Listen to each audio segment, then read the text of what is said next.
He took one look at her thick thighs and soft waist, laughed and told his men to throw the bakery girl out. 3 seconds later, his 6'4" lead enforcer was choking on his own blood, and the boss realized he hadn't just met a woman. He'd met his match. The rain in the city didn't fall. It spat. It lashed against the floor-to-ceiling windows of the penthouse office, distorting the neon lights of the skyline into smeared, bleeding streaks of red and gold. Inside, the climate control kept the air at a precise, chilling 68 degrees. It smelled of ozone old scotch and the distinct metallic scent of cold power. Arthur Reed sat behind a desk carved from a single slab of obsidian. He was 32, ran the largest Korean syndicate on the western seaboard, and hadn't slept more than 4 hours a night since he was 19. He operated under a Western name to grease the wheels of his legitimate shipping enterprises, but the men who bled for him knew the bloodline. They knew the ruthless efficiency that ran in his veins. He didn't have time for mistakes. He certainly didn't have time for jokes. And yet, looking at the woman standing on his imported Persian rug, he felt like someone was playing one. Maya Brooks stood perfectly still. Her dark skin caught the low light of the office, glowing with a faint sheen of dampness from the storm outside. Her thick, natural hair was pulled back tightly into a severe bun at the nape of her neck. She wore a tailored black tactical jacket that couldn't hide the slope of her shoulders, the fullness of her chest, or the wide, solid flare of her hips. Her thighs pressed tight against the fabric of her utility trousers. She was heavy, soft in the places Arthur expected his personnel to be hardened. Arthur leaned back. The leather of his chair barely creaked. He picked up the manila folder on his desk, her file. He didn't open it. He just tapped the corner against the obsidian surface. Tap, tap, tap. "I asked the agency for a shadow," Arthur said. His voice was a low, gravelly rasp, worn down by cigars and shouting orders over the roar of shipping docks. "I told them I needed a phantom, someone who can blend into the background at a gala, take a bullet for my younger brother, and break a man's neck in the coat room without spilling their drink." Maya didn't blink. "I read the contract parameters, Mr. Reed. I exceed them." Her voice was smooth, too calm. It irritated him. He was used to people sweating when they stood on that rug. He was used to the subtle tremors in their hands. Maya's hands were clasped loosely behind her back, rooted, like an old oak tree that didn't give a damn about the wind. "You exceed them," Arthur repeated. He let a dry, humorless laugh escape his chest. He tossed the folder onto the desk. It slid, stopping inches from the edge. "Ms. Brooks, look at yourself. My world requires speed, agility, the ability to climb a fire escape sprint down an alley and fight in confined spaces. You look like you get winded walking up a flight of stairs." The insult hung in the freezing air. It was blunt, cruel. Dominic Arthur's lead bodyguard, standing by the heavy mahogany doors, let out a low snort of amusement. Dominic was pure muscle and bad intentions, a tower of a man who looked at Maya like she was a lost tourist. Maya's expression didn't shift. Not a muscle in her face twitched. She had spent her entire life in rooms just like this. Rooms built by arrogant, cynical men who looked at her blackness, looked at her curves, and saw a punchline. They looked at the softness of her waist and missed the density of the muscle beneath it. They saw weight. They didn't understand momentum. "My cardio is well within the top 1st percentile of the private security sector," Maya said. Flat, unapologetic. "I don't need to sprint down alleys, Mr. Reed, because I don't let my principals get into situations where we have to run. I neutralize the threat before it forces a retreat." Arthur poured himself a finger of scotch from the crystal decanter. The ice clinked, sharp, ringing. "Confidence. I hate confidence when it isn't backed by reality. You're a liability. I am an asset. You are a target." Arthur shot back his tone, dropping an octave, losing the mocking edge and replacing it with pure, cold malice. "You're a large, slow target. In my line of work, we don't have human shields. We have professionals.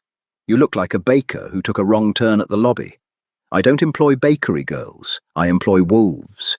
Maya finally moved. She didn't retreat. She shifted her weight, settling her boots deeper into the rug. It was a microscopic adjustment, but the air in the room changed. The static electricity in the 68-degree air seemed to spike. "Wolves travel in packs because they are weak alone," Maya said. Her voice was barely above a whisper, yet it carried over the sound of the rain. "I work alone because I don't leave scraps." Arthur took a sip of the scotch. The burn grounded him. He looked at her dark, unyielding eyes. There was no fear there, no shame. She wasn't embarrassed by his mockery. She was bored by it. That realization sparked a sudden, violently hot flare of anger in his chest. Who was she to be bored by him? "Get her out of here," Arthur snapped, turning his chair to face the window. He was done playing. "Send her back to the agency. Tell them if they ever insult me with a candidate like this again, I'll burn their headquarters down with them inside." Arthur didn't watch her leave. He watched the blurred lights of the traffic below. He listened for the sound of the heavy doors, opening, the shuffling of boots, the quiet, defeated exit. "You heard the boss." Dominic's voice rumbled from the back of the room. Heavy footsteps approached Maya. "Time to waddle back to the elevator, sweetheart." Maya didn't turn around. She kept her eyes on the back of Arthur's leather chair. "Don't touch me." "Or what?" Dominic sneered. He closed the distance. Dominic was a brawler, heavy-handed, relied on his 6'4" frame and pure mass to intimidate. He reached out with a massive hand, his thick fingers curling, aiming to grab Maya violently by the shoulder and spin her toward the door.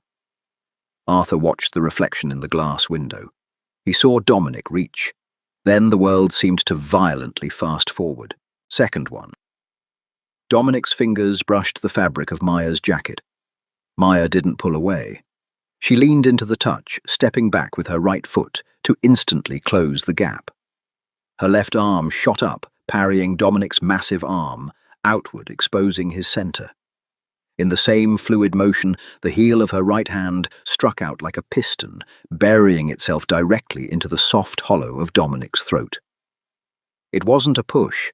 It was a concentrated, brutal impact. Second two. Dominic choked. His eyes bulged. His brain short-circuiting as his airway crushed inward. His hands instinctively flew to his neck. He was off balance, his 240 pounds of muscle suddenly useless. Maya didn't stop. She didn't hesitate. She grabbed his heavy suit lapels, dropping her center of gravity, utilizing every single ounce of that weight Arthur had just mocked. She pivoted her hips, dug her boot into the side of Dominic's knee, and pulled. Second three. Physics took over. Dominic's leg buckled with a sickening pop. Maya's weight acted as a flawless counterbalance. She threw him over her hip. The giant of a man slammed into the solid floor with a catastrophic thud that rattled the Scotch glass on Arthur's desk. Before Dominic could even process the pain radiating from his knee, Maya's boot was planted squarely on his sternum, pinning him to the floor. Her hand hovered casually over the grip of the concealed weapon at her hip. Silence. The only sound in the room was the rain against the glass and the wet, ragged, desperate wheezing coming from Dominic's crushed windpipe. He was thrashing on the floor, clawing at his throat, completely incapacitated. Arthur's chair slowly swiveled around. The glass of scotch in his hand was tilted, a few amber drops spilling over his knuckles onto the floor. He didn't notice. His dark eyes were wide, locked onto the scene in the center of the room. Maya stood over the writhing bodyguard. She wasn't breathing hard. Her hair was still perfectly slicked back. Her clothes weren't even wrinkled. She slowly lifted her boot off Dominic's chest, taking one calculated step back, letting the man choke and spit blood onto the Persian rug. She looked up at Arthur. The cynical boredom was gone from her expression. In its place was a sharp, dangerous clarity. He telegraphed the grab. His footwork was sloppy. He relies entirely on intimidation rather than technique. Maya analyzed her voice, echoing in the dead quiet of the room. She looked down at the bleeding man, then back up to the Mafia boss. If I had a blade, he would be bleeding out from his carotid artery right now. If I had intent, his neck would be broken. As it stands, he has a bruised trachea and a torn meniscus. He will need ice. Arthur slowly set his glass down. The sharp clink sounded like a gunshot. His heart was hammering against his ribs. It wasn't fear. It was something entirely different. It was an electric humming realization. He stared at her thick thighs, the ones that had anchored her to the ground, and provided the leverage to upend a giant. He stared at her soft waist, the core that had twisted with enough torque to snap a man's leg. It wasn't dead weight. It was an engine. Arthur stood up. He walked slowly around the obsidian desk, his polished shoes, stepping over Dominic's groaning body without a second glance. He stopped 2 feet in front of Maya. Up close, he had to tilt his chin slightly to maintain eye contact. He was breathing faster now. The mockery that had coated his tongue just minutes ago had evaporated, replaced by an intense, almost obsessive focus. He looked at her dark eyes, searching for a flicker of adrenaline, a hint of a boast. There was nothing, just a professional waiting for an answer. 3 seconds, Arthur whispered. 2.8. Maya corrected him, her voice perfectly level. If the floor wasn't wet from my boots, it would have been 2.5. Arthur let out a breath. A slow, dark smile crept onto his face, changing the entire geometry of his sharp features. The cynicism melted into a predatory respect. He reached out his fingers, hovering just inches from the shoulder Dominic had tried to grab. "You broke my favorite toy," Arthur murmured, his eyes dropping to her lips, then back to her dark eyes. "Buy a better one," Maya replied smoothly. She didn't flinch away from his proximity. "I don't think I need to," Arthur said. He took a step back, slipping his hands into his pockets to hide the sudden tension in his fists. "The contract is 50,000 a week. You answer only to me. You shadow me. If you let anyone get within 3 feet of me, I dock your pay." Maya tilted her head slightly. "Make it 60,000. You just proved your current security detail is incompetent. The hazard pay just went up." Arthur stared at her. The audacity, the sheer grounded reality of the woman standing before him. He threw his head back and laughed, a genuine deep sound that had never echoed in that office before. 60,000? Arthur agreed, his eyes burning with a dark, complicated fire. "Welcome to the firm, Ms. Brooks." 3 weeks. That was how long it took for the entire syndicate to stop looking at Maya Brooks and start looking away. In the criminal underworld, respect isn't earned. It's extorted. Maya didn't ask for it. She simply existed in Arthur's orbit with a terrifying, undeniable gravity. The men who ran Arthur's docks, his warehouses, and his extortion rackets were hardened criminals. They were wolves. But they quickly learned that the heavy-set woman standing 2 paces behind their boss wasn't prey. She was the cage. Arthur felt the shift. He thrived on it. For the first time in his tenure as the head of the organization, he wasn't constantly scanning the room for a knife in the dark. Maya did it for him. It was a Tuesday evening deep inside the VIP room of a subterranean steakhouse that Arthur used for neutral ground negotiations. The air was thick with the smell of charred ribeye red wine and the acrid smoke of Declan Gallagher's cheap cigars. Declan ran the Irish factions on the south side. He was a volatile, red-faced man who confused volume with authority. Arthur sat at the head of the heavy oak table. Maya stood perfectly still behind his right shoulder. She wore a dark, tailored suit that allowed for a full range of motion, her thick, natural hair pinned back into its usual severe style. Her hands were clasped loosely in front of her. She looked entirely relaxed. Declan, on the other hand, was sweating. He had brought 3 enforcers with him, lean, wire-taut men with military tattoos creeping up their necks. They kept throwing sideways glances at Maya. One of them, a sniper who went by the name Hayes, openly smirked. He saw the width of her hips, the heavy line of her thighs beneath the slacks, and clearly categorized her as a diversity hire. A joke. Arthur saw the smirk. A cold spike of irritation lodged in his chest. It surprised him. He didn't care what other men thought, yet he felt a sudden violent urge to have Maya break Hayes's jaw just to watch the smirk turn to a bloody gargle. "The docks are mine, Arthur," Declan spat, slamming a meaty fist onto the table. The wine in Arthur's glass trembled. "We agreed on a 60-40 split on the import shipments. You've been choking my supply lines for a month." "I haven't choked anything, Declan," Arthur said, smoothly leaning back in his chair. "Your men are getting sloppy, missing pickups, leaving a paper trail. I secured the cargo to protect us both." "Bullshit," Declan roared, kicking his chair back. He stood up, leaning heavily over the table, his face inches from Arthur's. In a fraction of a second, Declan's 3 enforcers stepped forward, closing the perimeter. The tension in the room snapped tight, ringing like a wire. Arthur didn't flinch. He didn't need to. Before Hayes or the other 2 men could clear their holsters, the heavy, deafening sound of a reinforced steel boot heel cracking against the hardwood floor echoed through the room. Crack. It was a single, authoritative sound. Maya hadn't drawn her weapon. She hadn't yelled. She had simply taken 1 step forward, placing herself directly between Arthur and the closest enforcer. She dropped her center of gravity, squaring her broad shoulders. Her dark eyes locked onto Hayes. Dead, empty, and waiting. Hayes froze. The smirk vanished. His hand hovered over his belt, but his brain screamed at him to stop. There was a dense, suffocating violence radiating off the woman standing in front of him. It wasn't the frantic, aggressive energy of a street fighter.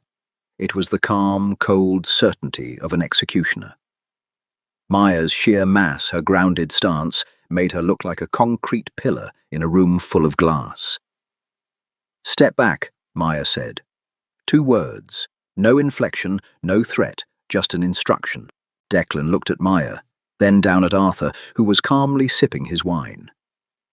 Arthur's dark eyes met Declan's over the rim of the glass. The Korean boss smiled, a thin, razor-sharp expression that offered absolutely no mercy. "Listen to the lady, Declan," Arthur murmured. "She doesn't repeat herself, and I hate paying the cleaning fee for this room." Declan swallowed hard. The vein in his neck pulsed. He looked at Hayes, giving a sharp, jerky nod. Slowly, the 3 enforcers backed away, their hands clear of their weapons. The suffocating pressure in the room dissipated, leaving only the smell of charred meat and stale smoke. Maya stepped back seamlessly, returning to her position behind Arthur's shoulder. She didn't look at Arthur for approval. She just reset. The rest of the meeting was short. Declan folded on the shipping routes. He signed the new ledger, his hand shaking slightly, and left the restaurant without another word. When the heavy doors clicked shut behind the Irish crew, Arthur exhaled a long breath. He set his wine glass down and turned his chair around to face Maya. The VIP room was silent. "You didn't even touch your gun," Arthur observed, his voice low, scraping the silence. "Guns escalate the room. They force a reaction." Maya replied, her gaze focused on the door securing the exit. Body mechanics and spatial dominance neutralize the room. If he had drawn, he would have died. But men like that don't want to die. They just want to play at being dangerous. Arthur stared at her. He studied the curve of her jaw, the solid, unyielding line of her neck. He remembered the mockery he had thrown at her 3 weeks ago. A bakery girl. He had never been more wrong in his miserable, violent life. She wasn't a liability. She was a goddamn anchor. "And what about you, Maya?" Arthur asked, his tone dropping, crossing the line between boss and something far more complicated. "Do you play at being dangerous?" Maya finally shifted her gaze down to meet his. Her dark eyes were unreadable. "I don't play, Mr. Reed, at anything." A heavy beat passed between them. Arthur felt a sudden tightness in his throat. It was hunger, raw, undisguised, and utterly inappropriate. He wanted to reach out to wrap his hands around that thick waist and see if she felt as immovable as she looked. He wanted to break her composure. He didn't get the chance. The radio earpiece tucked behind Maya's ear crackled with static. Her posture changed instantly. The anchor vanished. The wolf appeared. "Boss," Maya said, her voice dropping into a rapid tactical clip. "We have a problem." "Talk to me," Arthur commanded, standing up instantly, his hand dropping to the heavy pistol concealed in his waistband. "Perimeter breach in the parking garage." Maya said, her eyes tracking the exits, calculating distances. "Two of your outer guards just missed their check-in. The valet camera feed went dead 10 seconds ago. Declan didn't come here to negotiate. He came to distract." Arthur cursed bitterly. He had underestimated the Irishman's desperation. "We go up, out through the kitchen into the alley," Arthur said, moving towards the rear service door. "No." Maya cut him off, grabbing his bicep. Her grip was iron. It bruised him instantly.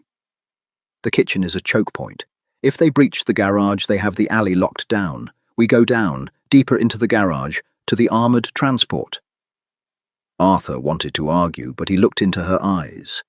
There was no panic, just geometry. She had already mapped the battlefield. "Lead," he said. Maya drew her weapon, a customized heavy-frame sidearm. She moved with a shocking, fluid grace, her heavy boots making almost no sound on the carpet. They hit the service stairwell. The air grew colder, smelling of exhaust fumes and damp concrete. They reached the second sub-level. The garage was bathed in the sickly yellow glow of sodium lights. Rows of high-end vehicles sat in silence. Arthur's armored SUV was parked 60 yards away. "Stay on my 6. Maya whispered her back against the concrete wall, peering around the corner. "Move when I move." Arthur nodded, drawing his own weapon. He was a capable shot, a man who had built his empire in blood, but right now he felt like a tourist. They broke from cover.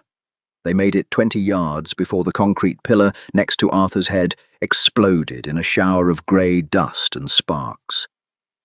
The deafening crack of a suppressed rifle echoed off the low ceiling. "Sniper 3 o'clock, elevated," Maya barked. She didn't dive for cover. She pivoted her heavy frame, moving with devastating torque, and fired 3 rapid shots into the darkened stairwell above the ramp. A wet thud followed, and a rifle clattered down the concrete steps. "Move," she ordered. Arthur sprinted. More gunfire erupted, this time from the ground level. 3 men wearing tactical gear stepped out from behind a concrete retaining wall, opening fire with automatic weapons. The air filled with lead. Windows shattered. Car alarms began shrieking in a chaotic symphony of panic. Arthur felt a brutal shove from behind. Maya hit him like a freight train, her solid weight driving him to the greasy concrete floor behind the heavy engine block of a parked Mercedes. Bullets chewed the metal above their heads, raining glass and fiberglass down on their backs. Arthur gasped for air, his ribs aching from the impact. He looked to his left. Maya was already on her knee, leaning out from behind the tire. She didn't spray and pray. She aimed, fired again. 2 of the shooters dropped their body armor useless against her armor-piercing rounds. The 3rd shooter realized the distance was closing. He charged, dropping his empty rifle and pulling a serrated combat knife, lunging around the front of the Mercedes directly at Maya. Arthur raised his gun, but his angle was blocked. The man swung the blade in a brutal downward arc toward Maya's neck. Maya didn't retreat. She stepped into the strike. She used her thick forearm to block the man's wrist bone, clashing against bone with a sickening crack. In the same motion, she grabbed the tactical vest on his chest, dropping her hips. With a guttural roar, she used every ounce of her heavy, powerful frame, pivoting her core and throwing the 200-pound man straight over her shoulder. He hit the concrete so hard his teeth shattered. Maya didn't give him a chance to recover. She brought her heavy, steel-toed boot down directly onto his windpipe. A wet crunch echoed under the screaming car alarms. The man stopped moving. Silence descended on the garage, heavy and ringing. Arthur stayed behind the engine block, his chest heaving. He watched Maya slowly lower her weapon. She scanned the shadows, her breath coming in slow, measured counts. "Clear," she said quietly. Arthur stood up, brushing glass off his suit. He looked at the carnage. 4 dead men. 60 seconds. He looked at Maya. She was standing by the downed man, checking her magazine. Then Arthur saw it. Dark, thick blood was steadily soaking through the black fabric of her tactical jacket, right at the bicep. She had taken a hit when she shoved him to the ground. Arthur's stomach plummeted. It wasn't the cynical annoyance of losing a staff member. It was a sharp, jagged terror that he hadn't felt since he was a child on the streets of Seoul. "You're bleeding," Arthur said, his voice cracking, betraying his iron-clad control. He closed the distance between them, ignoring the bodies. Maya glanced at her arm, entirely unbothered. "Through and through. It missed the artery. We need to secure the perimeter and extract." "Shut up." Arthur snapped his hands, hovering over the wound, afraid to touch it, afraid to hurt her. "You took a bullet for me." "It's my job, Mr. Reed," she said, looking him dead in the eye. "Arthur." He corrected his voice, dropping into a desperate, furious whisper. The adrenaline was burning away, leaving something raw and exposed in its wake. He reached out carefully, grasping her uninjured shoulder. He felt the solid, undeniable reality of her muscle beneath the jacket. "My name is Arthur." Maya looked at his hand on her shoulder, then up to his eyes.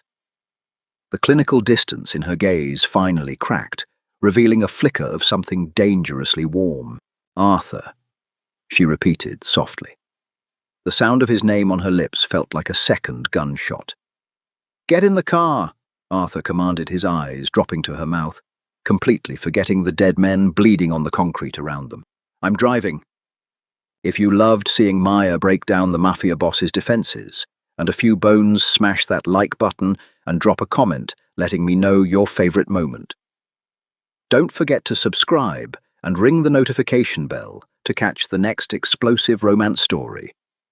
Who do you want to see Maya take down next? Share this video with a friend who loves fierce, unstoppable heroines, and stay tuned for more dark, action-packed drama. See you in the next one.